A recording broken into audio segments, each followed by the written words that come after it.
بسم الله الرحمن الرحيم. السلام عليكم ورحمة الله وبركاته. طب النهارده النادي الاهلي بيلعب سيراميكا، الزمالك بيلعب المقاولين. الزمالك ما بينافسش، المفروض لما انت هتحطهم الاتنين في توقيت واحد لما يكون في منافسه، لما يكون الزمالك بينافس الاهلي والاهلي بينافس الزمالك ماشي، عشان اللي هي التلاعب في النتائج والاونطه والكلام ده. طب النهارده المقاولين بيلعب على ان هو يقعد في الدوري، والزمالك ما عندوش، يعني بيلعب على ان هو يلعب على الرابع او يخش المربع الذهبي. ولكن انت عملتهم برضو الاتنين في توقيت واحد، مش هنخلص بقى من القصه اللي بتخنق دي. ما انت كنت بتلعب الساعه 7، ما تخلي فرقه الساعه 7 وفرقه الساعه 9. الموضوع بقى سهل اهو، برضو في الضله وفي الطراوه وفي كل حاجه. يعني الناس اللي هي دي اللي هي حطاهم الاثنين، لا عارفين نتفرج على ده ولا يعني ماتش سيراميكا نحول من عليه في هجمه، نقول لك جون للمقاولين، عقبال ما نحول ما نشوفش الجون وبعد كده نرجع في ايه بصراحه؟ حاجه تحزن وحاجه تقرف بجد. خلاص الدوري خلص والدوري خده النادي الاهلي، فانت لاعب الاهلي يا عم الساعه 9 ولاعب الزمالك الساعه 7. ما انتوا كانوا الاثنين بيلعبوا من اسبوعين ثلاثه، كانوا بيلعبوا الساعه 7. خلي واحده الساعه 7 وواحده الساعه 9. ولا انتوا ما بتفكروش خالص وبتعكننوا على الناس؟ على الاقل جمهور الزمالك يتفرج على فرقته وجمهور الاهلي بيتفرج على فرقته، واحنا نعرف نطلع نحلل هنا ونحلل هنا، انما لا هنعرف نحلل هنا ولا نحلل هنا. ده بس البق اللي انا كنت عايز اقوله عشان الراجل اللي هو يا رب يكون اخر سنه له بقى وما نشوفوش تاني، يا رب بندعي كده من ربنا ان ما نشوفوش تاني. يعني لان دور من الخلول اللي هو كان عامله ده، والدوره الصيفيه والدوره الرمضانيه، يعني بصراحه زهقنا واتخنقنا وبوظ الكره في مصر. والمنتخب الاولمبي لو خرج بسببه، يعني انا بقول لكم اهو، لو المنتخب الاولمبي خرج هيبقى بسببه سوء التنظيم وسوء الاعداد وكل الكلام ده. نيجي على ماتش الاهلي. طبعا الماتش بدأ وسام ابو علي جاب جون. يعني انا عايز اقول ان الجون دوت اللي هي دي الحاجه الوحيده اللي الشوط الاولاني رد فعله في لعيبه بتبقى على خط الجون وبتضيعها، زي موديست وزي لعيبه تانية كتير. فده رد فعله، لا تعزم ولا حط الكرة لا ده حط الكرة ببطن رجله في القائم ودخل الجون. طيب نرجع بقى شوية ملاحظ بقى. النهاردة هنتكلم على شوية ملاحظ. النادي الأهلي خد الدوري ومبروك وخلاص وزي الفل وتمام التمام، ده من ماتش بيراميدز الأولاني. طيب الملحوظة الأولانية النهاردة، أنا بقول للحكم بتاع النهاردة والفار والمخرج، الكلام ده موجه ليهم الثلاثة. الكرة بتاعت إمام عاشور اللي هو الجون الأولاني مش عايز تجيبها من قريب ليه؟ عشان هي فاول. طب دي لو لسيراميكا كنت عدتها مرة واثنين وعشرة. ليه؟ عشان تقول له ان الكرة فاولة، زي ما حصلت قبل كده الماتشات الأخيرة اللي فاتت دي. يعني وريها لنا نشوفها إذا كانت فاول ولا مش فاول. والراجل قاعد قدامك ربع ساعة بيتعالج، يعني الراجل ما بيتدلعش واتشال عن النقاله وخرج. طب الفار حضرتك تعالى اقول له تعالى يا كابتن شوف، بس الحكم نازل وهو مصمم زي في ضربه الجزاء كده. وربنا اي حاجه للنادي الاهلي احسبها يا عم، ما الاهلي هيكسب والاهلي خد الدوري حتى لو خسر النهارده. يعني لو خسر النهارده الاهلي واخد الدوري، والله واخد الدوري، الموضوع منتهي. بس هي المشكله ما تخلوناش ان احنا قاعدين الناس تقول لك ايه اهو ده واخد الدوري بالحكام، وفي ناس تانية. طب وليه؟ طب ما تحكم، يعني حق ربنا اديه للناس. انا بقول لك دي لو للسيراميكا كنت هتعدوها، لا ده في واحده فاول لامام عاشور ما فيهاش حاجه، لما وقع قام جاي يصفر. واحده تانية لكريم فؤاد رجليه اتفركت، بس مش امام، عشان مش امام عاشور مشى اللعب. يعني واحده لامام عاشور ما فيهاش حاجه، الاتنين عملوا عليه ضغط، هو اللي خبط رجله في الاتنين وقام جاي واقع. فبعد ما عدت قام جاي يصفر، اصل ده امام، فقام جاي يصفر ومدي فاول. رجع التانية كريم فؤاد في واحده رقص وعدى اتفركت رجليه عشان مش امام، قام قال له لا العب مفيش فيها حاجه، مع ان دي فاول والتانية مش فاول. نيجي على ضربه الجزاء الشوط الثاني. الملحوظه، هو حسب ضرب، اول ما اتعملت حسبت ضربه جزاء قلت والله العظيم هيحسبها، طالما ان هو نفر عروقه كده والصفاره كانت هتتفرتك من النفخه، قلت والله لو راح للفار هيحسبها. فعلا الفار قال له تعالى ما فيهاش حاجه، واخد بالك، لان الرجل الثانيه، عارفين الرجل الثانيه بتاعت كريم فؤاد في ماتش بيراميدز، الرجل الثانيه اللي قال لك ايه، لا لا لا مش ضربه جزاء، هنا قال لك لا اصل دي للنادي الاهلي فضربه جزاء. طب ليه بتقرفونا ليه؟ يعني حتى الفار قال له تعالى هي ما فيهاش ضربه جزاء، فهو راح وهو مصمم ورجع وقام عمل فيلم مع كولر وعمال مش عارف ايه وهو جاي ايه. طب وبعدين نجيب لك ولاد ابو سليم؟ يعني نجيب لك ولاد ابو سليم تاني؟ انتوا عرتونا والله العظيم، عرتونا ومسكتوا الدوري وبوظتوا الدوري وخليتوا الدوري بقى الاهلي هيكسب، ما هو جاب الجون الثالث وجاب الجون الرابع، والله هيكسب، بس انتوا ليه بتشككوا؟ بتخلي الناس اللي قاعده اللي هي يعني عندها حس كروي ان الراجل بيجامل النادي الاهلي. هو انت ايه يعني لما الاهلي يتعادل؟ بس هيكسب، بس يكسب حلال بقى. وهو النادي الاهلي مش طرف، انا بتكلم على الحكام وبتكلم على الفار وبتكلم على المخرج اللي هو راح جابها له من زاويه. ما هو انا بقى الفن بقى، خلي بالك المخرج اللي كسب الاهلي النهارده في الجون الاولاني وضربه الجزاء هو اللي خلاهم عليوا. الاهلي برضو مش طرف، عشان تفهموا الاهلي مش طرف، بس احنا بنقول عايزين حاجه نظيفه، مخرج نضيف، فار نضيف، حكم نضيف، ما كنتش اتضرب عند ولاد ابو سليم، واخد بالك، عايزين نتفرج على كوره، عايزين بقى نتلاشى الحاجات دي السنه اللي جايه. والله الاهلي واخد الدوري من ساعه ضربه جزاء حسين الشحات اللي اتحسبت، والله خلاص الموضوع منتهي خلاص. انتوا بقى ليه عايزين تخلصوا والله هيخلص وكان هيكسب النهارده. انت عارف لو هو الفاول ده الجول الاولاني اتحسب فاول وضربه الجزاء ما اتحسبتش، والله كان هيكسب وهو خسران 1-0. عايزين فيه ايه اكتر من كده؟ بس انتوا يا جدعان انتوا بتخلوا الناس كده تعمل تفرقه بين يعني فعلا ما فيش منافسه، والله العظيم ما في منافسه ولا في تكافؤ فرص ولا في حاجه اسمها. يعني النهارده الراجل اللي اسمه ايمن رمادي انا لو منه كنت لميت الفرقه وخرجتها بعد ضربه الجزاء دي. هنا المخرج بقى قام جايب لك الصوره من ورا، مش دي الرجل الثانيه اللي هي كانت بتاعه الكارتي وكريم فؤاد لما برضه حط رجله عشان يحضن على الكوره عشان تبقى في حوزته والراجل خد رجله دي. لا مش هي دي، احنا عايزين الرجل الثانيه. طب الرجل الثانيه بتاعت وسام ابو علي لمست الكوره، طب الثانيه هي اللي خبطت في الراجل حتى لو خبط، بس هو جابها لك من حته وقام جاي ما حطها له كده ان سعد سمير خبط وسام ابو علي. ما هنا بقى الاخراج والفن بقى والنصب على الناس والضحك على الدقون، واخد بالك. لا بصراحه يعني لا في تكافؤ فرص ولا. طب الفرقه دي لو لعبت من اول ما النادي الاهلي رجع، الفرقه دي كانت تاني ماتش ليها في الدور الاولاني او تالت ماتش لو تفتكروا. النهارده بيلعبوا الماتش الكام بعد ما جابوا له الداخليه وجابوا له، ما خلاص ما انتوا اديتوا له الدوري يعني خلاص. والله العظيم وربنا احنا مش معترضين، والله مش معترضين، بس خلوا بقى الفتره يعني الماتشات اللي جايه دي نحس ان في فعلا ان النادي الاهلي فيه تكافؤ فرص وبيتحسب عليه فاولات وبيتحسب عليه ضربات جزاء عشان نحس ان ده خده بمجهوده مش بمجهود الاخرين. مش الدوره الرمضانيه اللي كانت شغاله 2 بلديه 2 فاركو 2 داخليه 2 طلائع الجيش 2 رز بلبن 2 مهلبيه. ايه يا عم في ايه؟ يعني ماتش الداخليه ده كان اخر ماتش في الدوري يلعبوا النهارده ويجيب له الماتش الثاني بعديها باسبوع. يا حلاوتك يا جمالك، يا حلاوتك يا جمالك. ويقول لك اصل النادي الاهلي نسر عالي. لا عالي بعوامل مساعده، يعني هنتكلم بعوامل مساعده، بتحكيم بتنظيم جدول بكل الكلام ده، والاهلي في غنى عن الكلام ده.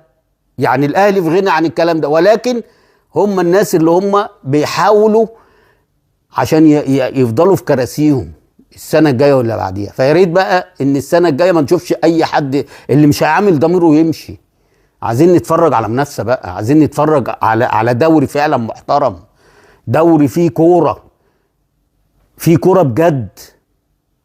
انما اللي احنا بنشوفه ده عارفين ان الاهلي هيكسب. ليه؟ الحكم هيجامل، الفار هيجامل. ده النادي الاهلي لما دخل فيه الجون بتاع الكندوسي، اقسم بجلاله الله الفار اترعب وعايزين يجيبوها من الاول. ده رامي ربيعه اللي غلط، يعني رامي ربيعه اللي غلط، ولا فيها اوف سايد ولا فيها فاول ولا فيها. طب انت بتاعت امام عاشور ما جبتهاش ليه من الحته لما امام داس على الراجل فرق له رجله؟ عشان ما يحسبش، جابها له بقى من ورا ومن بعيد لغايه بقى هاتوها لنا بقى زي الكره بتاعت حسين الشحات. المواقع تجيبها لنا هتلاقي الدنيا بقت ايه؟ فاول وياخد فيها انذار كمان امام عاشور، وضربه الجزاء فيلم واتعمل والفار لبسنا البتاع والمخرج لبسنا والحكم من البدايه. والله العظيم هحسب لو اتنططت هحسب عايز يخلص الدوري يا عم، خلصان، والمصحف الدوري خلصان خلاص. الفرق اللي بتلعب النادي الاهلي ما عندهاش اي طموح، انت موتت الطموح اللي عند كل الفرق، حتى الفرق اللي بتهبط. حتى الفرق اللي بتهبط خلاص الموضوع رموا الفوت. عشان كده بنقول ان السنه الجايه لما انت تيجي تاجل، اجل للفرق كلها، ماليش دعوه بقى الاهلي بيلعب في افريقيا الزمالك بيلعب في افريقيا، اجل الاسبوع كله، ولما يرجعوا يلعبوا كلهم مع بعض. ما توقعش فرق وتهبط فرق وتيجي بعد كده الاهلي والزمالك يلعبوهم هم واقعين او بيراميدز. ما ينفعش، ده مش دوري، ده اسمه دور ام الخلول. اللي بيحصل ده دور ام الخلول. خلاص مبروك للنادي الاهلي. عايز اقول كلمه لوسام ابو علي، والله العظيم كل ما بشوفك بتألق بقول ان الراجل اللي هو المحظوظ اللي واقف على الخط ده، ازاي لما يكون عنده لعيب بالامكانيات دي من اول ما جه ما ادالوش، كان زمانه دلوقتي 30 هدف 25 هدف، ده بالميت مش 14، لا 25 30 هدف. الراجل بيصنع اجوان، بيجيب اجوان من فاولات، بالدماغ ماشي، بالرجل ماشي، طيران ماشي، سرعه ماشي، فاول ماشي، ضربه جزاء ماشي. يعني هو كوكتيل مكنه اهداف زي ما بيقولوا. فلغايه امتى يعني لغايه امتى هيكون عندك لعيب زي ده وجاي لك وانت ما تكتشفوش الا في اخر الدوري؟ وهو على فكره هو السبب في الدوري. يعني لو رجعنا كده كل الماتشات اللي هي القويه الحاسمه هو اللي حسمها لك، وسام ابو علي هو اللي حسمها لك، مش موديست. ده الواحد كان بيشوف موديست ده اقسم بالله كان بيجي لي هبوط، والله العظيم كان بيجي لي بمجرد ما يقف كده وشكله عامل كده. في حد بينزل يعمل كده؟ والله العظيم كان بيجيب لي وهو واقف على الخط او هو واقف في الملعب بيجيب لي هبوط وحياة ربنا. يعني وعلى فكره مش هو اللي جايبه، ده اللي جايباه لجنه التخطيط، ولا لجنه التخطيط هي اللي جايباه. يعني اول مره اجيبه محترف بجد، محترف يعني في كل المواصفات اللي هي فعلا محترف بجد. تعالى بقى هو خد راجل المباراه على فكره ويستاهلها. وعلى فكره برضه كان لازم ياخد راجل المباراه في مباراه بيراميدز الاولانيه، مش حسين الشحات. هم ادوها لحسين الشحات عند في الشيبي مش اكتر من كده، فهم ادوها. حسين ما جابش جوان، ده اللي حسم لك اللقاء هو وسام ابو علي وقفشه لما نزل جايب جونين وقفشه جايب جون. فمفروض اللي كان ياخدها كان هو وسام ابو علي. ولكن عشان برضو دي من الحاجات اللي لازم تتغير السنه، او يلغوا راجل المباراه دي، لان فيها ظلم كتير، وفي ناس في فرق بتخسر وتبقى لعيبه موته نفسها في الفرقه الخسرانه وما بيبصلهاش. طب طالما ما بتبصلهاش يبقى تدوا بقى اللي هو كسب الفرقه، السبب الرئيسي اللي جاب الجون اللي عمل الجون. انما لا، ما تبقاش متبروزه لناس معينه. يعني مبروك للنادي الاهلي الدوري، ونزل الستاره خلاص، انسى بقى مفيش فرقه تانية. يعني المصري الماتش اللي فات الناس كانت عندها امل يتعادل، وان تتعادل النهارده خلاص كده الدنيا ايه، خلاص الستاره نزلت. تعال بقى على الناس اللي هي بقى يعني انا ما اعرفش نادي الزمالك الراجل ده بيعمل ايه. يعني الراجل المدرب ده والله العظيم والمصحف ما يمسك مركز شباب، والاداره لازم تمشيه. انت رايح الناس اللي عندها امل، الناشئين اللي ممكن يطلعوا ويتزقوا في وقت معين، في وقت يعني في توقيت معين، وان يكون الفرقه كامله، وتحط لعيب مثلا زي احمد رفاعي ده، تحط لعيب زي احمد مجدي ده، واحد ولا اتنين بالكتير في وسط عبد الله السعيد وناصر ماهر ومصطفى شلبي وزيزو وشيكابالا والجزيري، واخد بالك، تحط واحد ولا اتنين عشان تحس بقيمه الناشئ. انما انت رحت عامل مذبحه القلعه، مذبحه 100 عقبه دي، حاطط كل اللعيبه وثلاثه بالشمال ونزل ثلاثه بالشمال، ولا ده كل واحد بيلعب لنفسه، وطبعا معذورين لان كل واحد عايز يثبت نفسه، وكل واحد يقول انا اهو، وانت اصلا ما عندكش حاجه في دماغك، دماغك ممسوحه. لما تيجي تلعب الناس دي، حط معاهم عبد الله السعيد وناصر ماهر، وحط معاهم مصطفى يشيلوا ويجرأوا اللعيب ده، ويخليه يبقى حاسس ان في هبه في الملعب، في ناس تقيله في الملعب. انما الماتش اللي فات، على فكره المؤامره لسه شغاله، يعني المؤامره بتاعت مجلس الاداره شغاله زي الفل. الماتش اللي فات بتلعب بالفرقه اللي هي يعتبر كل اللعيبه اللي هي الخبرات عندك، ناصر ماهر على عبد الله على مصطفى شلبي، واخد بالك، قدام بيراميدز. خلصت القصه، يا تكسب يا تتعادل عشان تضيع الدوري وتهدي الدوري للنادي الاهلي. هو كده كده النادي الاهلي بعد ما انت اديته 3 بونت خلاص مش عايز منك حاجه تاني، بس هو ده كان الاتفاق، شكله كده كان اتفاق، تسيب لنا ال3 بونت كمان وتخش على بيراميدز، يا تتعادل معاه يا تكسب. ده كان الاتفاق فعلا. الماتش اللي فات ده اكد لي لما نزل بالتيم كله او اللعيبه اللي هي الخبرات كلها وتعادل مع بيراميدز. طب النهارده بقى ما تلاعب الناس دي، انت بتريحهم ليه؟ هما زي الاهلي بيلعبوا في افريقيا وبيلعبوا في السوبر وبيلعبوا في كاس العالم للانديه وبيلعبوا في حاجه، والاتحاد الافريقي. انت ما بتلعبش، انت كبيرك كنت بتلعب في الكونفدراليه فقط لا غير، والكاس كان خلصان والدوري. فانت بتريحهم ليه؟ بتريح اللعيبه دي ليه؟ ايه وجهه النظر؟ فسمك لبن تمر هند الراجل ده عمال يعمله، ومعرفش الاداره سايباه ليه، ومعرفش سايباه يجيب صفقات ليه ويمشي ناس ليه، وهو اصلا مش عارف لا امكانيات اللعيبه ايه، ولا اللعيب المؤثر مين، ولا اللعيب اللي مش مؤثر مين. حاجه سايبين له الحبل، معرفش ليه. يعني انا اول مره في حياتي اشوف مدرب ما عندوش فكره وانتم مدين له صلاحيات، يعني ما عندوش فكره، وهنا ابيض خالص فنيا وبدنيا. ده قاعد النهارده هو والمعلم احمد مجدي قاعدين على الدكه، هم خسرانين عمالين يبصوا على البتاع. وانتوا تتفرجوا على فيلم اجنبي؟ انتوا قاعدين تتفرجوا ولا مسلسل اجنبي ولا مسلسل تركي؟